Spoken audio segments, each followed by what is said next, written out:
Welcome to the United Quality Management Institute. This is a brief overview video of the UQMI credentialing process.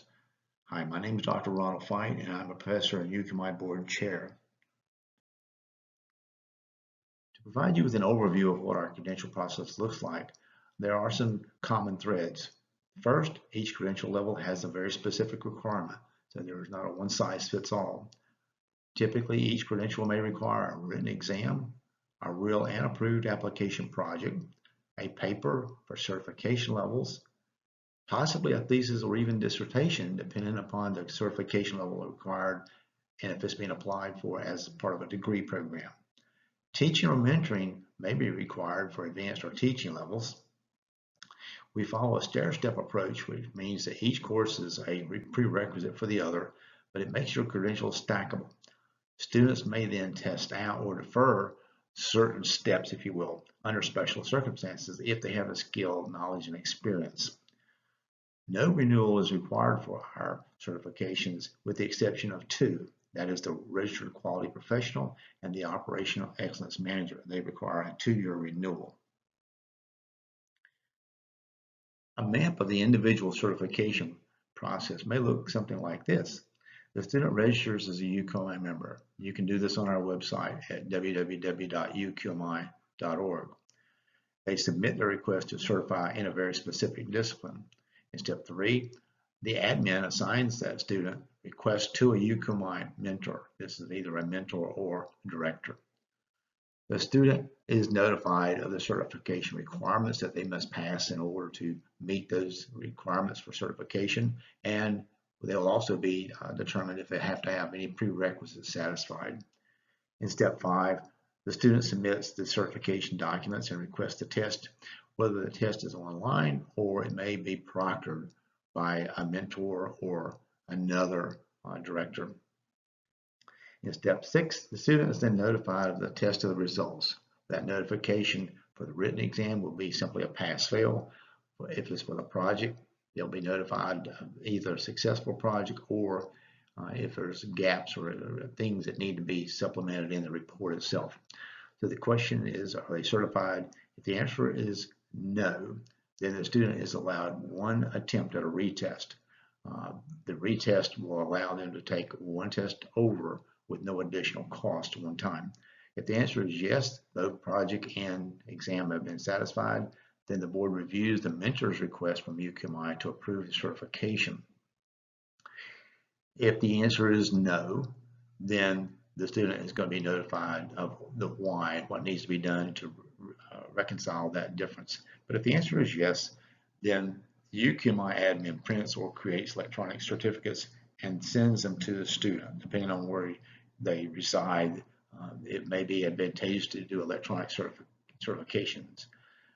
If it's something that's shippable, we will certainly be happy to mail that to the students. The admin then adds the certification to the student transcript. When you register as a member of the UQMI, you're automatically given a student ID number, and we keep track of your transcripts and courses that you submit to us and certifications that you passed on. So here's 3 tables I'm going to show you. This is table 1. You'll notice the levels go from 1.1 to 1.9 with a comment about each one. Most of these are pretty straightforward, so let's take an example here. If you look at the white belt, at beginner level, it requires an exam and team participation. The team participation is usually on any type of team-based continuous improvement activity. There are no prerequisites for that. It's just proof as maybe an affidavit to prove that you actually did this.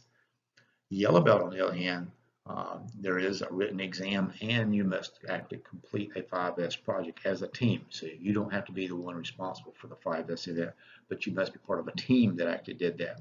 It does require a white belt as the prerequisite. If you follow this all the way down, you'll notice where it changes compared to other organizations is in step 1 or level 1.6. You notice our black belt first level is that first Dan, keeping in line with martial arts.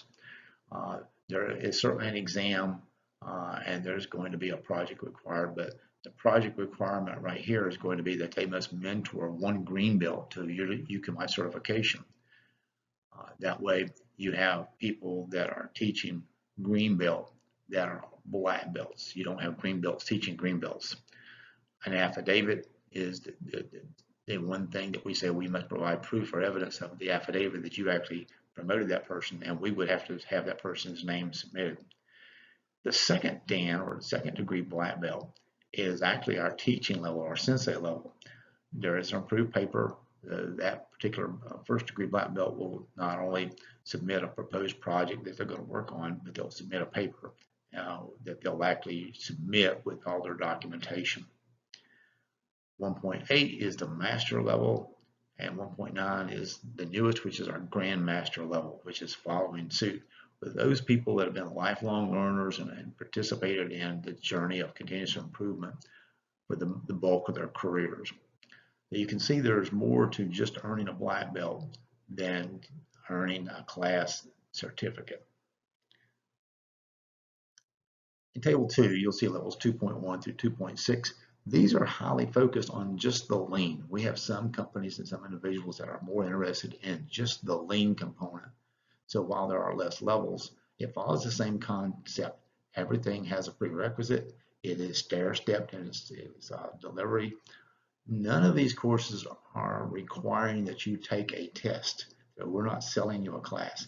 If you need prep help, we will certainly recommend instructors, and some of our board of directors are highly qualified instructors. But all of our certifications require at least 2 board of directors to sign off. So there's no show of partiality. But you'll see that the idea starts the same. You're starting off as a lean desk year student. There's a written exam. There's a waste walk that must be presented, so you'd have to present an affidavit to prove that you did it. Then it goes into a 5S team-based project. So that's very similar to the Six Sigma. So a lot of people like to combine their certifications. They call it a Lean Six Sigma. We have the Lean Sensei, which is actually our instructor level, the Lean Master, and finally the Lean Grand Master. In Table 3, you'll find table items 3.1 to 3.9. Again, most of these are dealing with course approval, instructor approval, and recognition for companies and so forth. And you'll be able to see here everything has some requirement to it. Some of these do not require prerequisites, which is sort of the nice thing about it, since these are not stair-stepped. So for example, a UQMI membership, that's free. There's no charge for that. So there's no requirement to have to complete anything. We do have affiliate memberships, so if your organization is looking to be a representative of the UQMI, we certainly encourage you to contact us, and we have a process where we can actually work with you and your company or your college to help facilitate that process. Want to learn more? So please visit us at www.uqmi.org or contact me personally at admin@uqmi.org, and we'll help you take your journey. Thank you so much. We look forward to hearing from you.